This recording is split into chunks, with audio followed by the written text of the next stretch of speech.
สบายดีพี่น้องทักทายสบายดีจ้ะมือนี้ออกมาหัวมาสวนพี่น้องออกมาเลี้ยงงัวบรรยากาศดีดีตอนนี้เราอยู่แคมป์ของพี่น้องเบิ่งบรรยากาศเดี๋ยวสิให้เบิ่งหาเลาะเบิ่งเฮ็ดปวกน้ำสวนกับบ่มีพี่น้องบอกเปิดข้าเจ้าคือใดดีเต็มอยู่ในเฟซ ลงมาเลี้ยงงัวผูกงัวอันสิปลูกไว้อยู่แคมป์คลองเมื่อนี้หลายนอกจากโอ้ยหมดเมื่อนี้สิให้บรรยากาศน้ำกันแคมป์คลองเบื้องน้ำข้างหลัง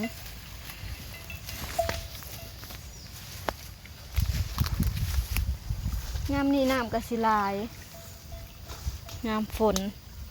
พี่น้องอยู่แคมป์คลองเลยอยู่แคมป์แม่น้ำโขงเลยจ้าลงไปล้างมือบางอย่างนี่น้ำบกพี่น้องนี่สังเกตจะเห็นพวกเอียงเศษไม้แล้วก็มีขยะพี่น้องไหลมานี่มันจีข้างเนาะแต่กล่าวน้ำคือจะมันอยู่ขึ้นหอดผีแหละแต่ตอนนี้มันบกลงน้ำก็สิบคงถี่แต่ละมื้อแต่ละวันหมดบรรยากาศริมโขงเอ้ยหลายมาทำสิกินพ่อใหญ่ทอดน่ะปลูกต้นยางไว้นี่เดี๋ยวน้ำก็ขึ้นมาถ่วม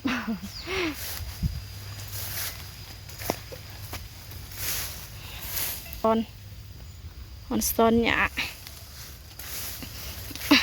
ผูกลากหนึ่งก็คืออิ่มงัวกระไดพี่น้องเอ้ยหมด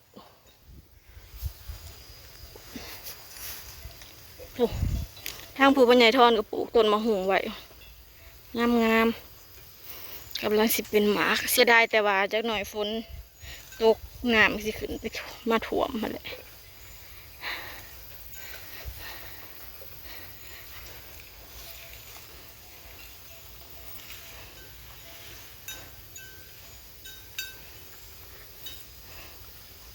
งัวเฮาก็คือผูกไว้นี่เบิดมือก็คืออิ่มพี่น้องเอ้ยอะไร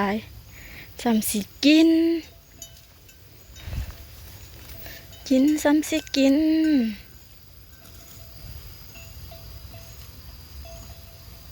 อย่าบ่อึด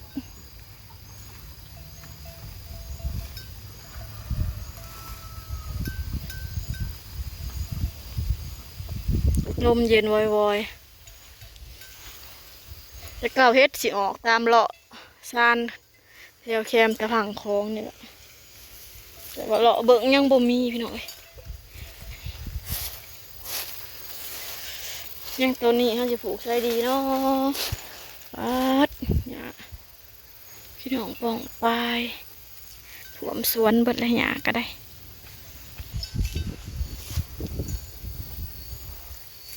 ตอนนี้กำลังขึ้นหาบอลจิปลูกหัว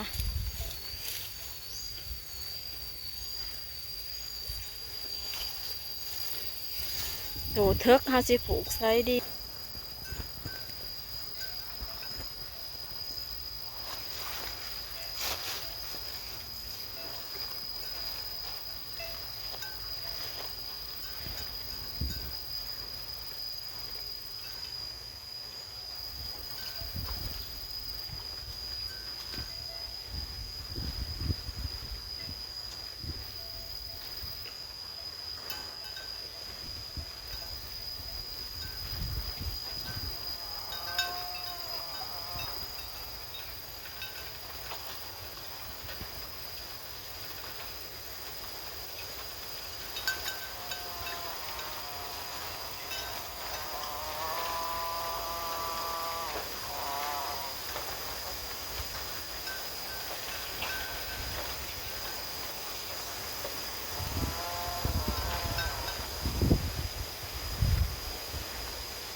ตอนนี้เขาก็ขึ้นมาแต่ของเลยพี่น้องอันผูกหัวไว้แล้วก็สิมาซองเบิ่งหน้าบาดมะนาวไก่ชิได้ขายเลยพี่น้องอีกบ่โดนเขาก็จะได้เป็นแม่ค้าขายมะนาวแล้ว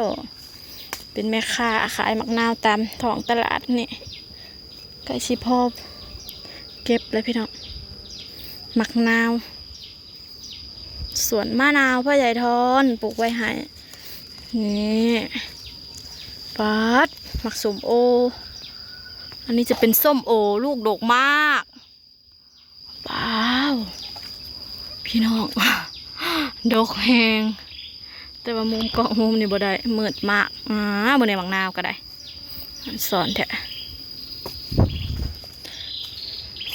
อันนี้จะเป็นต้นลิ้นจี่กับต้นมักนาวอยู่นำกันต้นลิ้นจี่2 ต้นอุ้ยอ่อนซอนดกเป็นดกพี่น้องเอ้ยตรงนี้กระดกกระเดียดเท่านี้โอ้สะออนเด้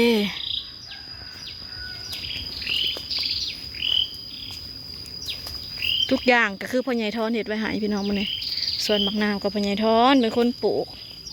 ดกอลีดกอลีอะล้อจ้ะ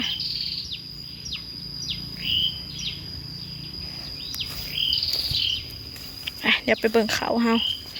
อันให้บ้างเป่งน้ำออกว่าสิให้ข้าเจ้ามาสีดยาขยะ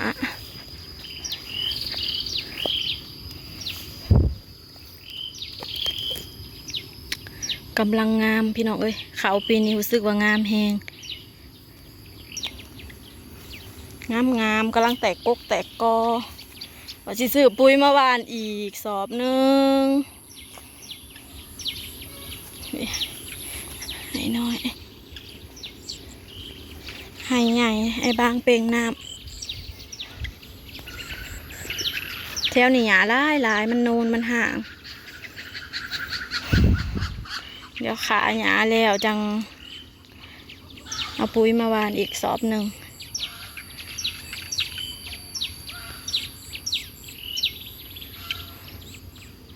ช่วงนี้ก็ยังบ่มีแดดด้วยพี่น้องเอ้ยยังคืมอยู่ไห่นี่งามแห้ง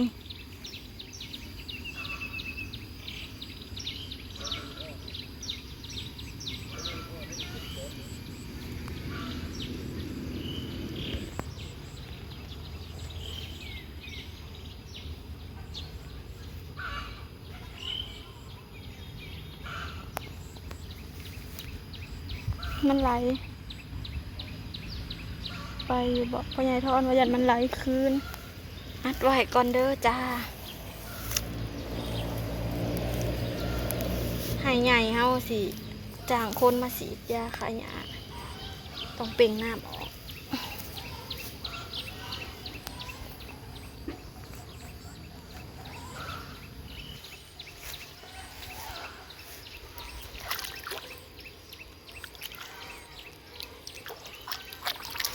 แบบปานนี้ก็ไม่บางจากภายในไปน้ำบุกมือนี่เพิ่น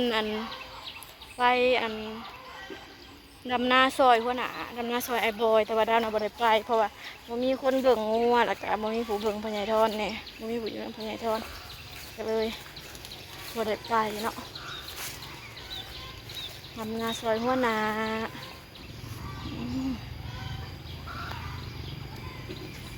งามบริเขาแล้วก็สิกลับแล้วล่ะพี่น้องให้เด็กๆอยู่น้ำพ่อใหญ่ทอนถ่า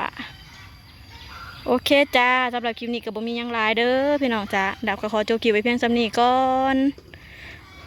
ฝากกดไลค์กดแชร์ฝากกระเบื้องกดส้มคลิปในเด้อพี่น้องเด้อพอกันคลิปหน้าจ้า